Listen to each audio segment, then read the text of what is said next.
Oke, selamat malam ya buat teman-teman semua. Selamat datang kembali tentunya bersama saya di channel Gagal Sarjana. Nah, oke, jadi pada pembahasan kali ini kita akan bedah ya untuk di bagian pelanggaran dari monetisasi terbatas untuk di Facebook ini, kapankah akan berakhir? Nah, kita akan bedah di video kali ini. Ya, jadi terkhusus buat para pendatang baru khususnya di channel Gagal Sarjana ini, jangan lupa buat klik tombol subscribe agar nanti teman-teman juga tidak ketinggalan seputar Facebook profesional dan juga halaman fanspage ya.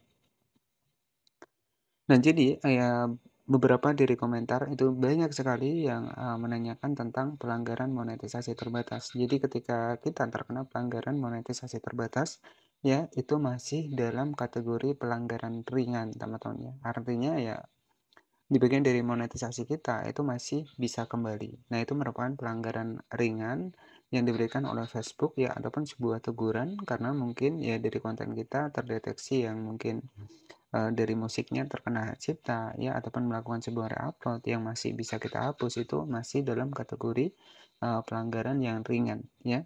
Jadi ketika ada pelanggaran kita masih bisa menghapus video kita, nah itu masih dalam kategori pelanggaran ringan.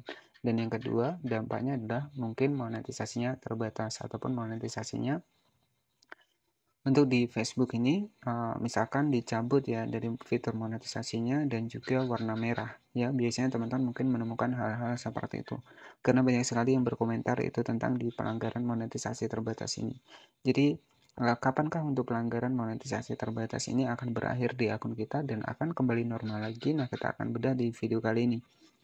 Oke, jadi di sini saya sudah masuk di bagian dari akun Facebook saya, teman-teman ya, dan di sini ada sekitar 7.445 jangkauan 17.000 ya. Kemudian ada tayangan 2.242 dan ini sempat turun ya karena saya juga lagi jarang upload ya karena posisi juga lagi nggak enak badan, teman-teman ya. Nah, jadi di sini kita cek di bagian monetisasi terlebih dahulu. Jadi tujuan kita menjadi kreator video ini kan fitur monetisasinya. Ya, kemudian setelah mendapatkan fitur monetisasinya, baru yang kita pikirkan adalah di bagian pendapatan kita ataupun di bagian pembayaran. Langsung scroll ke bawah. Nah, di sini ada fitur monetisasi ya, di mana ya tempat kita bisa mendapatkan penghasilan dari fitur monetisasi yang sudah aktif. Di sini sudah jelas dijelaskan status monetisasi.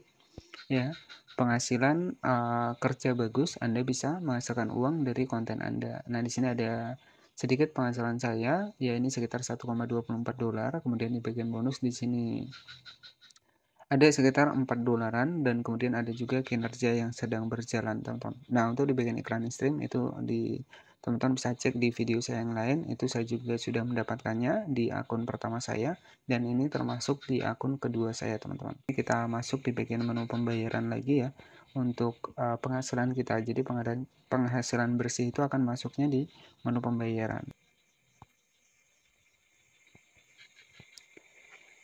Nah, jadi untuk penghasilan bersih kita ini nanti masuknya ke bagian pembayaran. Jadi kalau di bagian monetisasi ini untuk penghasilan kita yang masih kategori estimasi. Jadi kalau estimasi ini belum pendapatan bersih, jadi masih bisa terkena potong ya.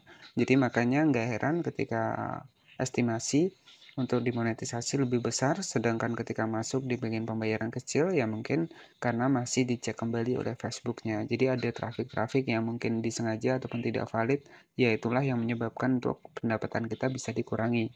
Namanya juga estimasi, itu baru perkiraan pendapatan. Nah, untuk pendapatan bersihnya nanti masuk di bagian menu pembayaran. Kita masuk di pembayaran seperti ini. Nah, di sini ada sekitar 4,98 dolar penghasilan saya, teman-teman ya, dari Facebook ini. Kemudian di bagian transaksi ini daftar dari pendapatan kita di bulan sebelumnya itu akan masuk di bagian transaksi semua ya, termasuk di awal kita dimonetisasi maka nanti penghasilan dolar kita akan muncul di bagian transaksi. Nah, tetapi karena kebanyakan kita juga ya karena mungkin merasa video kita itu sering sepi ya, biasanya kita sering ya menggunakan konten-konten re-upload yang ingin menaikkan untuk traffic dari akun kita. Nah, tetapi ya mungkin ada dampaknya. Dampaknya ketika memang terkena klaim ataupun terkena ya pelanggaran yaitu monetisasinya terbatas ya. Nah, dalam kategori monetisasi terbatas ini saya bilang masih dalam kategori pelanggaran ringan karena dari Facebook sendiri ini akan menjelaskan bahwa pelanggaran keaslian konten terbatas ataupun monetisasi terbatas ini masih bisa pulih kembali. Ya, dengan catatan ya kita riset kembali untuk konten kita. Jadi maksudnya adalah pertama tadi yang mungkin melakukan re-upload ya kita perbaiki. Kita bisa membuat konten sendiri ataupun konten original. Nah, kapankah berakhir untuk monetisasi terbatas ini untuk dari Facebook sendiri? Nah, di sini nanti teman-teman bisa masuk ke Google Chrome, kemudian teman-teman bisa masuk di bagian dari memahami pelanggaran keaslian konten terbatas. Nah, di bagian bawah di sini kita langsung ke poinnya. Ya, nah di sini bisa cek kapan halaman atau profil saya. Nah, maksudnya di sini kapan halaman adalah fanspage dan profil saya adalah Facebook profesional ya. Jadi kapan halaman atau profil saya akan mendapatkan kembali akses monetisasi.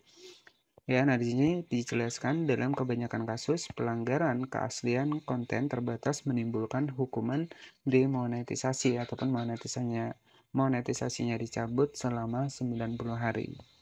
Ya, untuk pelanggaran pertama kali. Nah, ini untuk pelanggaran pertama kali.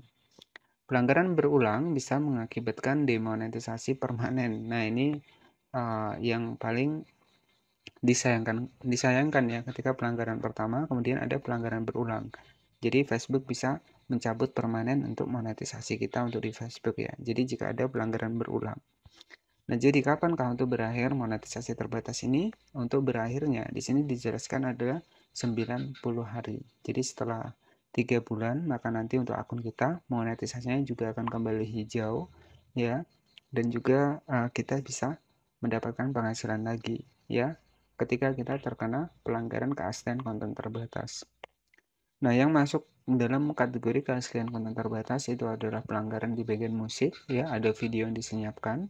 Kemudian yang kedua adalah video kita mungkin memang benar-benar kita re-upload tanpa ada pengeditan yang signifikan, yaitu bisa terdeteksi sebuah pelanggaran. Dan ketika terjadi monetisasi terbatas di akun kita ataupun demonetisasi ataupun monetisasi yang dicabut, itu akan pulih kembali, akan hijau kembali untuk fitur monetisasi yang sudah kita dapatkan di waktu 3 bulan ataupun sekitar 90 harian. Jadi kalau masih pelanggaran monetisasi terbatas itu masih pelanggaran ringan ya, dan itu masih bisa untuk akun kita melanjutkan lagi untuk fitur monetisasinya. Berbeda ketika video kita sudah terlanjur dihapus oleh Facebook. Nah, itu masuk dalam pelanggaran standar komunitas. Jadi itu masuk dalam kategori pelanggaran berat.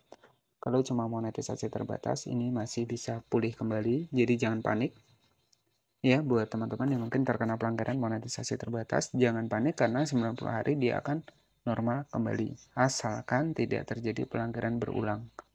Ya, jadi jika pelanggaran berulang, ya otomatis bisa jadi permanen. Ya, jadi seperti itu. Ini sudah dijelaskan resmi dari website Metanya. Jadi yang kita lihat adalah dari aturannya. Ya, jadi seperti itu. Oke, jadi seperti itu saja untuk di bagian monetisasi terbatas ini tentang kapan sih untuk berakhirnya, yakni sekitar 3 bulan ataupun sekitar 90 hari. Nah, jangan lupa untuk subscribe channel ini agar nanti teman-teman juga tidak ketinggalan seputar menjadi kreator di Facebook ini. Dan juga fanspage Facebook. Serta saran saya, kembangkan juga di platform lain yang ada fitur monetisasinya. Nah, itu saran dari saya. Terima kasih dan wassalamualaikum warahmatullahi wabarakatuh.